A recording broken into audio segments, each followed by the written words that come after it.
Nos últimos meses, aumentou a discussão sobre a reforma na grade curricular do ensino médio. Há os que defendem a medida e dizem que ela pode melhorar os índices de qualidade nas 3 séries finais do currículo escolar. Outros acreditam que é preciso cautela, achando que as medidas são precipitadas e que podem transformar o ensino em algo genérico, com pouco valor. E você, o que acha disso? A grade curricular do ensino médio está em discussão.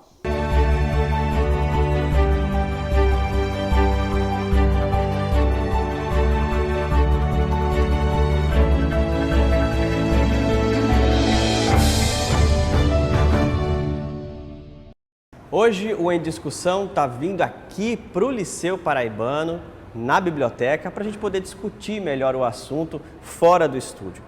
Quem vai participar com a gente? O Luiz Gonzaga, que é professor de Pedagogia da FPB, o Jonathan Silva, que é representante da Associação Paraibana dos Estudantes Secundaristas, a APES, e o professor daqui do Liceu, Agostinho Andrade, ele que é professor de Física. Também participam, claro, os alunos do Liceu que estão aqui, com um pouquinho de vergonha, mas daqui a pouco a gente quebra esse gelo. Sejam bem-vindos, viu? Sejam bem-vindos vocês também. Bom, na ótica de cada um de vocês, o que é que essas mudanças representam para vocês? Pode começar. Rafael, acho que a primeira grande mudança é do próprio processo da estruturação, da forma com que essa mudança chegou.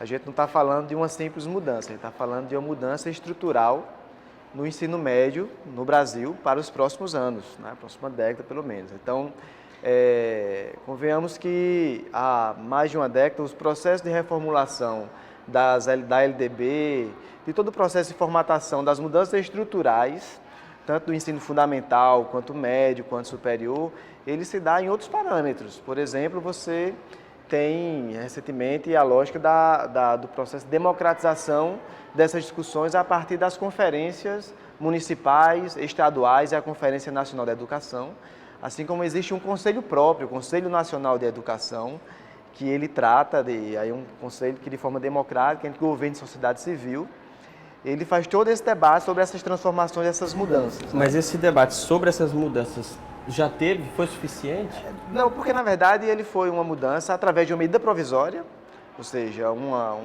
não houve um debate amplo com a sociedade. Só para você ter ideia, depois que essa medida ela foi colocada na Comissão de Educação da Câmara, ela já teve quase 600 propostas de mudança ao texto. Ou seja, ela precisava mesmo de um debate. Precisava de um debate, mas que esse debate deveria ser antecipado com a sociedade, para quando ele chegar no Congresso, não através de medida provisória, de uma proposta do Executivo, ele viesse de uma forma muito mais estruturada e conceituada e prevista orçamento, por exemplo. Porque uma outra contradição que existe nela é que a proposta está feita dentro de um momento de crise, mas que os próprios meios de financiamento da educação eles estão escassos e, inclusive, sendo retirados. A questão dos royalties do pré-sal, por exemplo, a questão da própria PEC 461 que tem colocado, que ela vai restringir o orçamento também. Então, como é que você tende a usar para ampliar, melhorar e qualificar se você, de forma contraditória, você corta recursos, por exemplo? Jonathan, para a Associação dos Estudantes Secundaristas, está na hora de uma reforma mesmo? Deve sim haver uma reforma, mas diferente dessa. Uma reforma que garanta verbas, isso é importante. A reforma que a gente quer mesmo, é uma reforma que valorize os professores, que dê a mínima estrutura que as escolas precisam, que hoje 6 em cada 10 escolas no país não tem quadra esportiva, então isso é o mínimo que pode acontecer.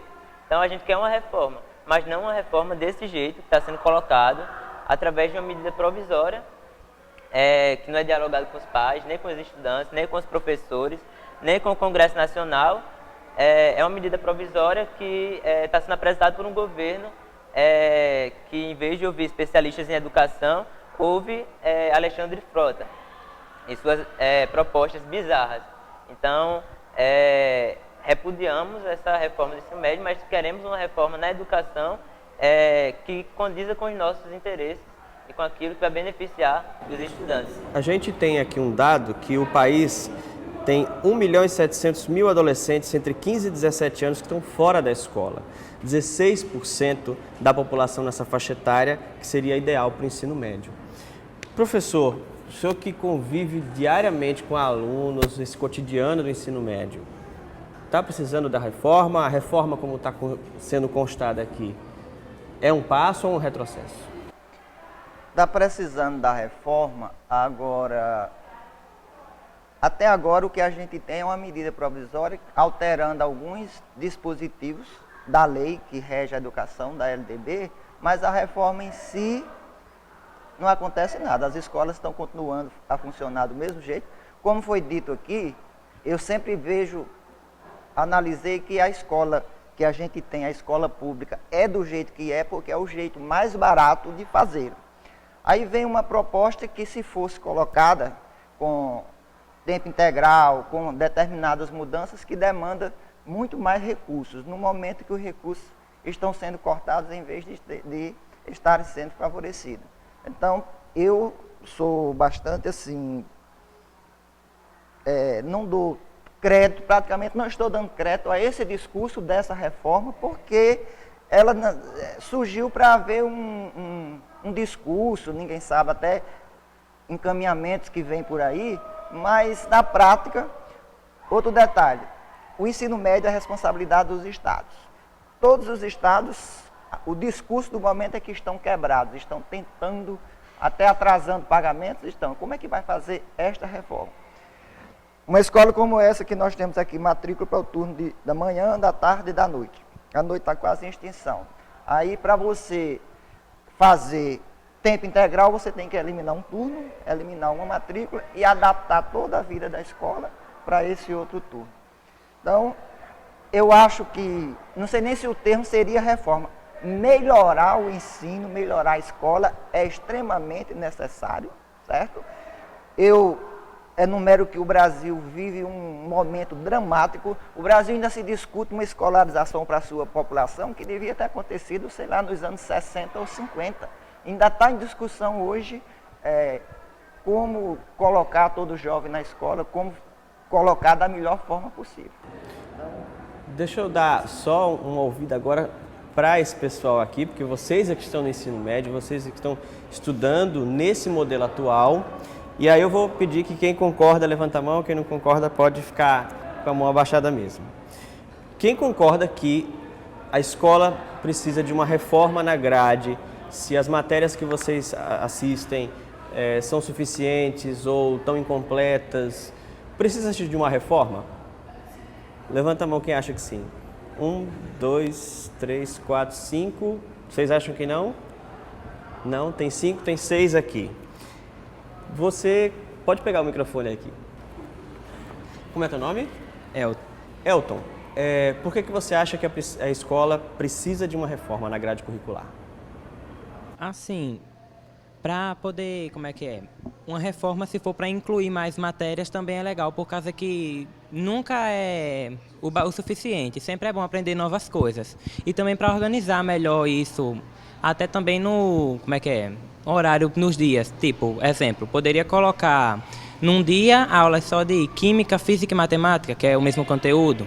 Assim, facilitava mais para a gente aprender, agrupar. Humanas, exatas. Exato. Ficaria mais fácil para a gente entender melhor, organizado assim. É uma boa sugestão. Deixa eu falar com uma das 4 ali, pode passar o microfone.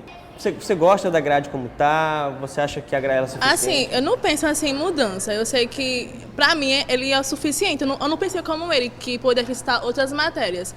Mas assim, se chegar assim, tem que aceitar, né? Mas Já no tem momento, matéria demais? já tem matéria demais. Então, um pouquinho assim, melhor né? deixar como tá. Tá. Ok, ouvindo opiniões diferentes, a gente começa a fazer uma discussão mais bacana, né? Com relação ao primeiro ponto aqui, vamos colocar professores sem diploma específico. De acordo com a medida provisória, professores com notório saber podem ser contratados para dar aulas em disciplinas que não façam parte da sua formação.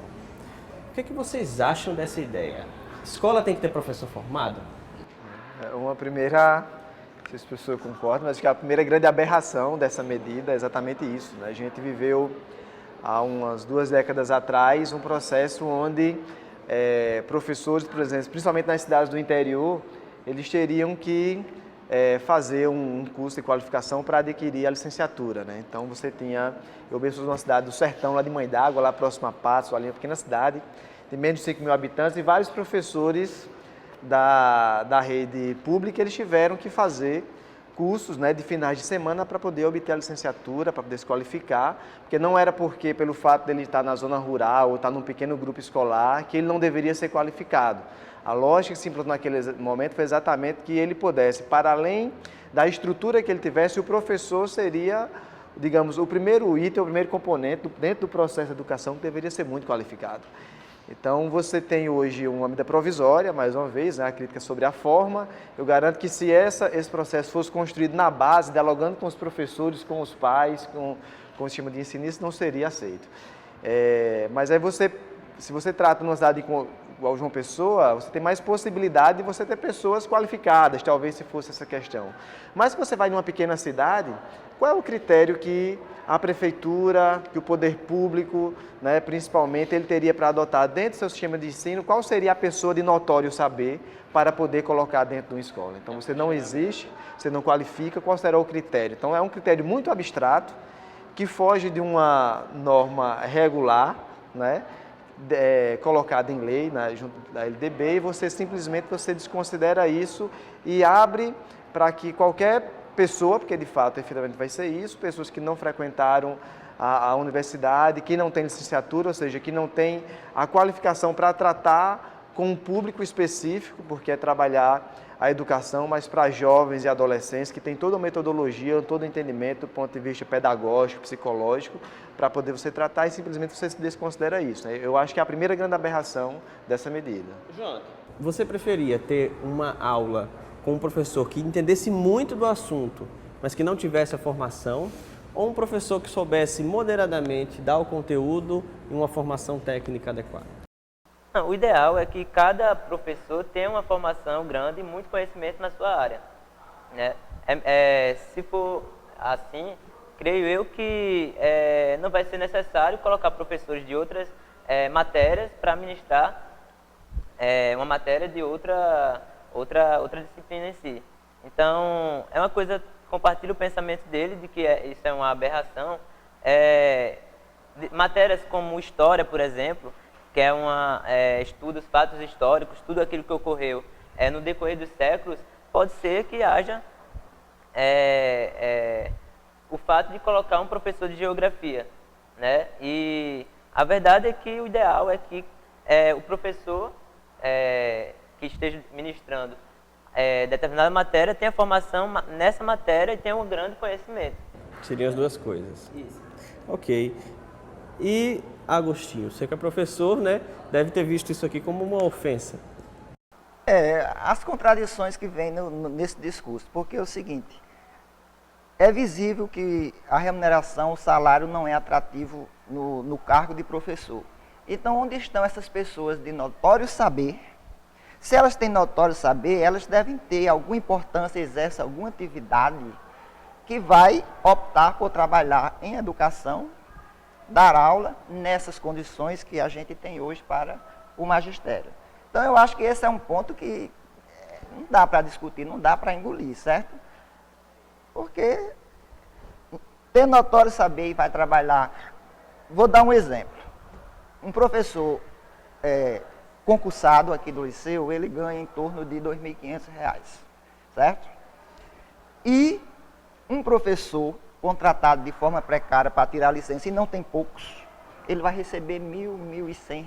Nossa, quanto? Então você vai dar aula no liceu, pega 6, 7 turmas de terceiro ano, por um salário de R$ 1.000. Complicado. Não é complicado? Então a pessoa de notório saber vai dar aula de forma precária para resolver o problema, porque não tem o professor concursado oficial nessas condições? Ou então vão melhorar só para ele e o restante dos professores, como ficam? É uma discussão ainda que pode ir muito longe. A gente vai ter que dar um intervalo rapidinho e daqui a pouco a gente volta para falar, inclusive, da redução do conteúdo obrigatório. E fica com a gente, aqui tem discussão.